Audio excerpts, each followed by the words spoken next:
Hey AV Clubbers, it's time for another DVR Club, this time talking about the Silicon Valley episode Server Space. I'm your senior editor, John Teti, and... I'm senior editor, Sean O'Neill. Oh, senior editor. Is that more senior than senior editor? I think so, in Mexico. Yeah, okay. Well, here we are in Chicago, and our top storyline is, appropriately enough, space. Pied Piper is looking for space to work, to live, to even put their equipment. It's a very claustrophobic episode. What did you think of it overall?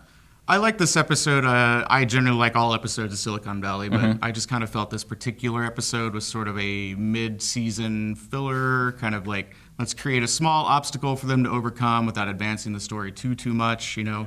Starts off with these promises of big changes. They're going to move into this big office, but you know, by the end of the episode, it's right back where they started. Back to square one, yeah. I hadn't thought about it that way, but I guess you're right. Everything that's presented in this episode is then wrapped back up again by the end.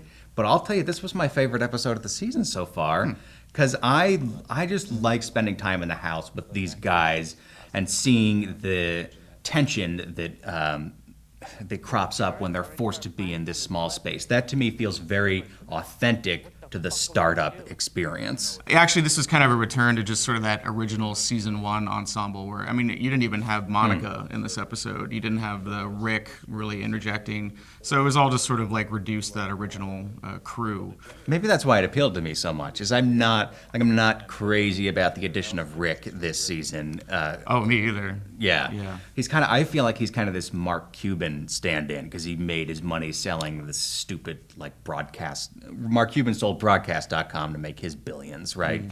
And this guy feels like a more extreme, dumber version of Mark Cuban to me, which I get enough of that on Shark Tank. I also feel like it's inevitable that we're not going to see Rick by the end of the season, right? Like he's just going to disappear. He feels like he feels like he's already being pushed to the periphery. He's like a douchebag ex machina who just sort of drove up in his Lamborghini or whatever, and you know, like immediately he's just going to drive off at the end of the season. He's going to screw them, probably take Pied Piper away from them, and drive off by the end of the season. Well, let's talk about another character who just showed up, our episode MVP, or perhaps LVP. Noah, the next door neighbor, pulls up in his motorized wheelchair to bitch about, and we've never seen this guy before. He pops up to bitch about them running a business there. All of a sudden, we needed a minor obstacle, like I said, to overcome. Here comes Noah. But didn't you find it kind of, I don't know, elegant, I want to say, how the pitch for the Christian dog sharing service tied together, you know, Ehrlich mentions during that pitch that ferrets are illegal in California, and then that seemingly throwaway line pays off at the end of the episode when Noah has all these ferrets. I thought that was kind of cute. You seem to think it was too tidy, maybe. Noah, are you familiar with the California Fish and Game Code, section 2116-2126, with regard to the possession and harboring of ferrets? Oh, God. Oh, yeah.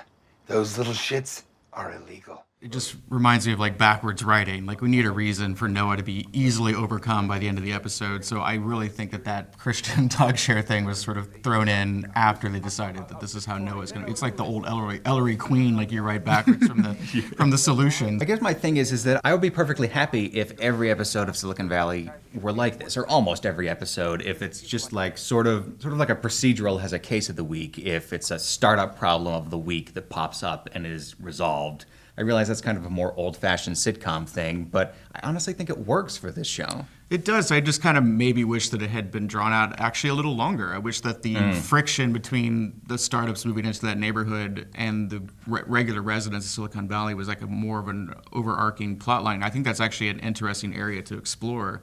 And instead, we're just kind of done. Now it's time for our composition notes segment, where we note just some small visual detail on the screen that we loved. And Sean, you noted something toward the end of the episode. It's just during that speech when Gavin Belson is, doing his Q&A with his employees, and he just sort of has his chair turned around backwards, like he's like a DARE instructor instructing kids to stay off of Molly or whatever. The Riker maneuver. Yeah. It's so authentic to this Silicon Valley dude vibe, isn't it? And I think, I like when the show goes over to Hooli, and I think that the proportion of Hooli that we see on the show is always just right. We get, like 2 or 3 scenes over there per episode, and I think that's the right amount of compliment. We also have now Hooli XYZ with that wonderful cybernetic monkey scene. You knew he was going to finish it up by flaying his poo. Right. I guess we probably knew he was going to masturbate too, right? It was a joke I saw coming from a mile away, but I still couldn't help but laugh. I mean, if you had your arms missing and you were given a cybernetic arm, isn't that the first thing that you would do? What Kiko chooses to do with the technology is not important. What's important here is that, in spite of what it may seem like. Well, this Hooli talk brings us to Speculation Corner, and my question for you, Sean, is what's going to happen to Baghetti? Baghetti and Baghead, Big Head. Baghead, Big Head. I know you're personally tired of him, right? I'm a little tired of just seeing Baghetti's mopey, confused face all the time. Yeah, I think his inertia, his failing upward is like the whole point of his character arc. If I were to speculate, which I suppose I should because I'm in the corner, I think we're going to end up seeing Baghetti running Hooli at some point. He's going to fail upward all the way to the top. Yeah, I think that's how it works in Silicon Valley sometimes. But then it'll be revealed that he has ferrets. Then it'll all be undone at the end. Yes. The ferrets, see, they're going to call back the ferrets. Yeah. They're going to get more mileage out of that. At least we learned something this episode about ferrets. Did you know that about ferrets, that they were illegal in California? I didn't know that. Is that true? Are we sure that's true? I don't know. They said it on gives a HBO. It must be true. Who gives a shit indeed? This has been DVR Club for Sean O'Neill. I'm John Teti. Thanks for watching. So long for now.